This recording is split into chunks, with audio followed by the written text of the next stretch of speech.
Cambiano le regole in Formula 1 e quindi dobbiamo parlarne. Entra in vigore dal prossimo Gran Premio di Singapore la TD018, che è una nuova direttiva tecnica che va a limitare l'oscillazione dell'ala anteriore, che abbiamo visto è stato un fenomeno ricorrente soprattutto su Mercedes e Red Bull. Ma non solo, l'ex direttore tecnico di Ferrari, McLaren e Benetton, ovvero Nicola Stombazis, e attuale direttore monoposto della FIA, si è sbilanciato molto sulla TD018 e su come cambieranno le regole anche nei prossimi anni, soprattutto nel 2026, e ne parliamo in questo video. Come sempre, se vi piacciono i video sul canale, mi raccomando, lasciate un like, iscrivetevi, attivate le notifiche, è fondamentale per supportare questo progetto, e vi ringrazio di cuore di esprimere sempre la vostra opinione nei commenti. Vi leggo e cerco di rispondere a tutti quanti. Prima di iniziare con il video vero e proprio, sigla.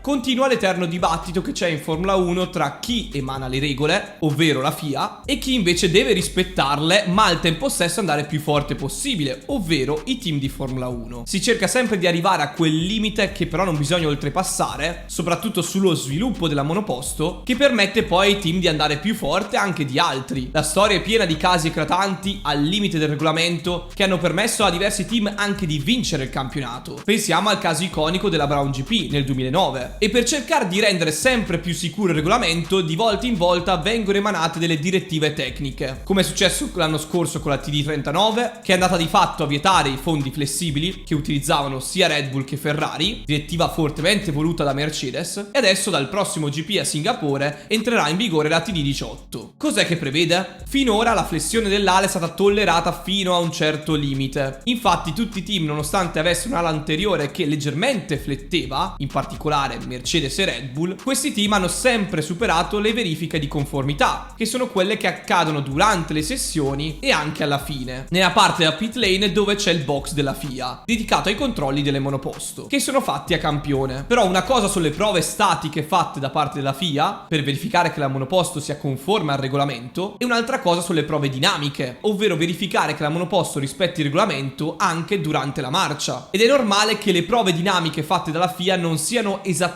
le stesse delle prove dinamiche che si verificano in pista, perché i carichi sono diversi, le condizioni anche, e quindi molto spesso può capitare nelle prove dinamiche che dei team le superino nonostante la monoposto non rispetti esattamente il regolamento dal punto di vista dinamico, quando la monoposto è in pista in movimento. Vi faccio un esempio. Mi raccomando, se vi piacciono i video lasciate un like, iscrivetevi, attivate le notifiche, così non vi perdete nessun video che esce qui sul canale. Vi ringrazio del supporto e ora torniamo a noi. Un team potrebbe disegnare un'ala che rispetti le prove della FIA dinamiche con determinate forze applicate in un test, ma al tempo stesso quest'ala flette poi in pista perché sono applicate forze diverse di maggiore intensità. Per questo, come dice lo stesso Nicola Stombazis a un'intervista rilasciata a motorsport.com, i meccanismi e i cinematismi delle ali non sono consentiti in Formula 1, e un meccanismo è definito come la flessione di una determinata parte in carbonio della monoposto in una direzione e non in un'altra. Facendo l'esempio dell'ala anteriore, i team che vogliono trarre vantaggio su questo aspetto nel rettilineo avranno un'ala anteriore che risulta scarica e quindi flette, mentre in curva rimarrà fissa per aumentare il carico. Essendoci un cambiamento della flessione in una direzione, questo è considerato un meccanismo e secondo il regolamento è illegale. Ovviamente, come ha sottolineato lo stesso direttore, coprire dei meccanismi di movimento della fibra di carbonio con della gomma non è consentito, e neanche far flettere delle parti in carbonio e delle altre parti rimangono fisse, come succede sull'ala anteriore, tra una sezione di un flap e l'altra. E per questo la TD18, che è stata emanata per il GP di Singapore, andrà a ribadire, perché questo fanno le direttive tecniche, ovvero sottolineano qualcosa che è già scritto sul regolamento, che è vietato avere elementi in carbonio sull'ala anteriore e sull'ala posteriore, e quindi i cosiddetti meccanismi. Certo è che la FIA su alcune cose è un po' incoerente. Per esempio, quest'anno la FIA ha consentito ai team di avere un maggiore effetto outwash dalla parte dell'endplate finale dell'ala anteriore, e questo va a sporcare anche la scia della macchina che segue. Come ha sottolineato lo stesso Carlos Sainz, ma anche altri piloti, adesso è più difficile seguire una macchina che sta davanti senza andare a consumare eccessivamente le gomme. Ci ricordiamo come l'anno scorso la FIA ha voluto eliminare l'effetto outwash e adesso si ripresenta questo problema e nonostante ciò non interviene. Tombazis si è salvato in corner dicendo che bisogna utilizzare il buon senso, alcune cose si possono consentire, altre cose no. Secondo me dovrebbero vietare tutti questi elementi e avere dei controlli più severi per eliminare l'effetto outwash e eliminare anche la flessione dei componenti in carbonio. Questa è la mia opinione, ma sono curioso di sapere la vostra nei commenti. Tombazis ha anche sottolineato che però questo effetto outwash non va a danneggiare così tanto come nel 2021, che c'era una perdita di carico del 50% per l'auto che seguiva, l'anno scorso era del 20%, quindi c'era stata una netta riduzione, quest'anno è del 35%, quindi sì, è peggiorato rispetto all'anno scorso, ma non così tanto come il 2021. Prima dobbiamo vedere se questa TD18 andrà a cambiare i valori in campo. Secondo Nicolas Tombazis no, non cambieranno i valori. Red Bull rimarrà il team da battere e anche secondo me è vero. Possiamo dire che i team che erano più borderline su questo aspetto erano Red Bull e Mercedes, appunto. Anche McLaren sfruttava quest'area grigia, mentre possiamo dire con certezza che Ferrari è sempre rimasta ligia alle regole, senza azzardare troppo e sfruttare quest'area grigia. Possiamo dire che era un pro, però possiamo dire anche che era un contro perché gli altri lo facevano. Andrea Stella, team principal di McLaren, dice che andrà a cambiare di un decimo e mezzo al giro, che sembra anche molto. Vedremo a Singapore cosa ci dirà la pista, anche se questa modifica andrà valutata soprattutto nelle piste miste, dove hai lunghi rettilinei ma al tempo stesso hai curve ad alta velocità. Ma parliamo delle modifiche da fare sul bagnato che ha sottolineato Tombazis. I paraspruzzi hanno dato risultati positivi nei test a Silverstone e probabilmente verranno approvati. Si considera che il 40% dell'effetto spray generato dal monoposto deriva dalle ruote posteriori e quindi è importante appunto coprire la parte delle ruote posteriori, che andranno a aumentare la visibilità sul bagnato e permettere di correre in condizioni da full wet, cosa che queste nuove monoposto effetto suolo non possono per la stragrande maggioranza delle volte, ed è un grande limite. E probabilmente andranno a cambiare anche alcune cose sulla parte del diffusore per il 2026 per evitare questo tire squirt. Ha confermato Tombazis che questi paraspruzzi non si potranno togliere al pit stop, quindi in condizioni miste si terranno. Ma ora andiamo a vedere invece le modifiche al regolamento per il 2026. Sarà una priorità un alleggerimento delle monoposto, che negli ultimi 20 anni le macchine in Formula 1, pensate, hanno acquistato circa 200 kg. Sono tantissimi, suddivisi in 80-100 kg da parte delle power unit ibride, quindi più pesanti, 50 kg per le misure di sicurezza, tra cui l'halo e i pannelli laterali in Zylon, 30 kg per l'aumento in generale delle dimensioni della monoposto e 20 kg per la crescente complessità della monoposto. E pensate che per il 2026 è previsto un aumento di 34 kg a causa del peso maggiorato della batteria, che sarà più grande, perché sappiamo che con il cambiamento della power unit anche la parte elettrica sarà più grande, con macchine in Formula 1 che dal 2026 in poi possono pesare fino a 100 kg in più rispetto al peso minimo del 2018. E quindi la priorità della FIA per il 2026, che io avevo già ribadito da tempo, è quello di avere auto più piccole in lunghezza e larghezza con pneumatici anche più stretti. Questo aumenta la resistenza aerodinamica della vettura e in più ci sarà una riduzione di circa 50 kg prevista dal regolamento, e quindi le monoposto di Formula 1 del 2026 si aggireranno sui 750 kg in condizioni di qualifica. Si sta discutendo anche dell'aerodinamica attiva, che potrebbe aumentare oltre al classico DRS